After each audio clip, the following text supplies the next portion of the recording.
Baik, teman-teman sekalian yang saya hormati, pada materi kali ini saya akan menyampaikan strategi uh, berwirausaha ya pada saat pandemi COVID-19. Apa saja strategi atau siasat yang bisa kita pilih sebagai pengusaha usaha mikro, kecil dan menengah agar dapat melewati masa pandemi COVID-19 ini dengan baik. Bagaimana caranya dan bagaimana solusinya? Ya, mengacu pada publikasi yang disampaikan oleh katadata.co.id ya, oleh situs katadata.co.id disajikan bahwa siasat usaha mikro, kecil dan menengah melewati masa pandemi COVID-19 ini adalah ya, apa saja? New normal bagi UMKM. Nah, kita selaku pengusaha ataupun calon pengusaha, maka kita tentu harus bisa ya adaptif dalam melihat perkembangan yang terjadi.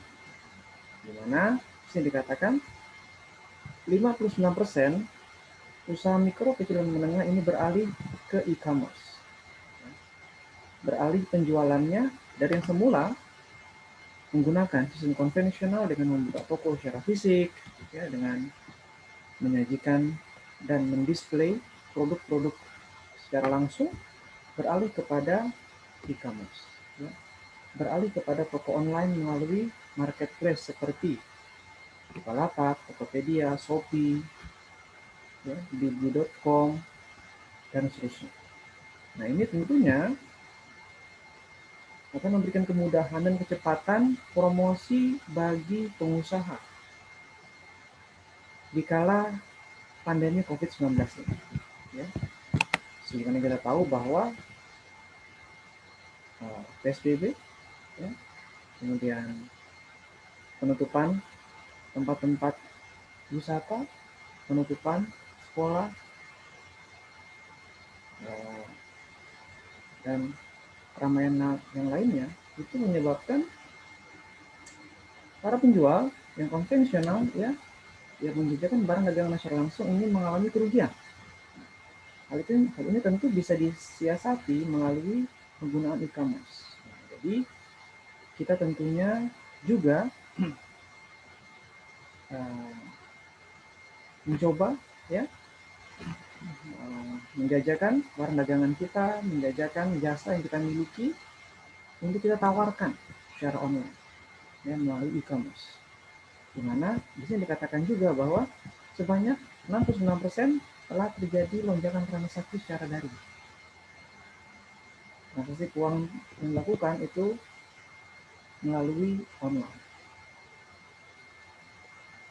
Kemudian 41% kenaikan konsultasi kesehatan dan pembelian obat secara daring. Nah, jadi konsultan kesehatan, dokter ketika memeriksa pasiennya itu dapat juga dilakukan secara online, ya, secara daring. Dokter bisa memeriksa, menanyakan riwayat kesehatan pasiennya melalui aplikasi. Ya, tidak harus datang langsung ke rumah sakit, tidak harus datang langsung ke tempat praktek dokter. Kemudian yang menarik lagi adalah sebanyak 65% makin banyak yang menggunakan pembayaran secara digital. Ya, makin banyak yang melakukan transaksi keuangan secara elektronik atau e-money. Nah, ini tentunya menjadi solusi bagi kita untuk menggunakan layanan e-commerce, untuk menggunakan konsultasi dan pembelajaran secara online, untuk menggunakan transaksi keuangan secara online, untuk kemudahan bisnis kita, untuk kemudahan usaha kita. Dan kita tahu ya meeting-meeting yang dilakukan oleh perusahaan, oleh organisasi itu semua secara online. Ya. Bahkan pembelajaran kita saat ini pun ya menggunakan media online. Nah, kesempatan ini tentunya menjadi ya menjadi memberikan kemudahan bagi kita dan memicu kita untuk bisa belajar menggunakan teknologi. Selanjutnya,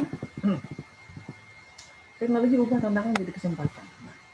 Dikala terjadi penutupan tempat-tempat strategis, ya, tempat-tempat usaha, dikala terjadi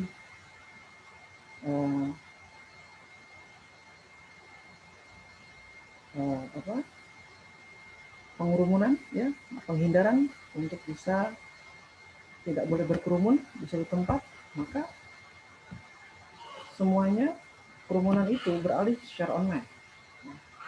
Aktivitas seminar-seminar dilakukan secara online, aktivitas ujian, pembelajaran, meeting, semuanya menggunakan media teknologi.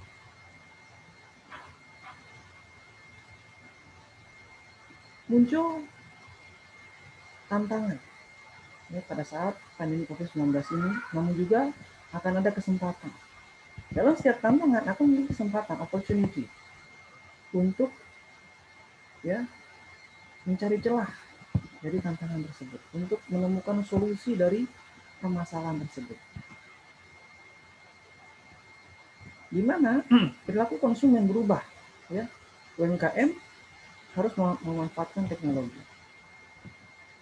Perilaku konsumen secara otomatis harus berubah, ya. Yang awalnya melakukan pembelian secara fisik dan pembayaran secara fisik berubah menjadi ya pembelian secara online, pembayaran secara online, UMKM menjajakan tokonya pada lapak-lapak secara online. Ini dikatakan keputusan pembelian berdasar pengalaman dan rasionalitas. Belanja produk esensial dan kebutuhan harian dari rumah dengan memanfaatkan e-commerce, kemudian silaturahmi dan traktir teman lewat aplikasi daring. Jadi era revolusi industri 4.0 ini telah merubah cara pandang untuk seluruh lini kehidupan. Ya, ditambah lagi ketika era pandemi COVID-19 ini kita dipaksa untuk mampu dengan cepat beradaptasi dengan teknologi. Kita dipaksa untuk bisa mengikuti perkembangan zaman. Tidak bisa hanya mengandalkan cara-cara konvensional, cara-cara tradisional untuk mengembangkan usaha kita, untuk menunjuk, untuk ya memberikan jasa kita, untuk menunjukkan dan mempromosikan keahlian kita. Tren perdagangan ke depan ya dipegang oleh teknologi. Jadi, kita saat ini sangat dimudahkan dengan teknologi. Kita tidak perlu keluar rumah untuk berbelanja. Kita tidak perlu keluar rumah untuk belajar. Kita tidak perlu ke bank untuk melakukan transaksi keuangan. Semua bisa dilakukan melalui telepon pintar kita. Semua bisa dilakukan melalui smartphone yang kita miliki. Kemudian, solusi banking from home. Banking from home.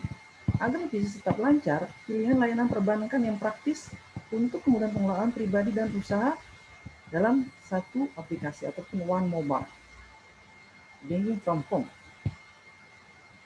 Dalam satu aplikasi kita bisa melakukan transfer baik antar bank ataupun transfer menggunakan rekening virtual. Transfer antar rekening, antar bank, dan transfer menggunakan rekening virtual. Kemudian juga bisa melakukan transaksi PPOB. Ya. Kita bisa membayar transaksi listrik, telepon, asuransi, pembayaran leasing, dan lain sebagainya tanpa perlu datang langsung ke tempat ya ke perusahaan tersebut ataupun ke toko tersebut. Semuanya bisa kita lakukan melalui aplikasi mobile banking. Deposito pun juga sama, dan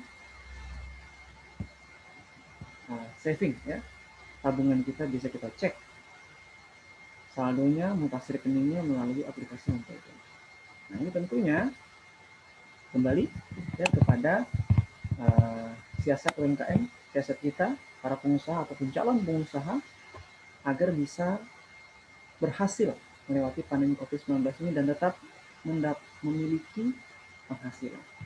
Caranya seperti apa ya? Ini tadi beralih pada e-commerce, melakukan konsultasi, pembelajaran, dan lain-lain menggunakan online platform, dan transaksi keuangan secara digital melalui uang elektronik, ya, melalui dompet digital, melalui internet banking, mobile banking, ataupun SMS banking. Di mana behavior of consumers telah berubah pada masa ini. Behaviornya tentunya mereka dipaksa untuk bisa menggunakan transaksi keuangan secara online. Mau tidak mau, kalau tidak kita akan kesulitan.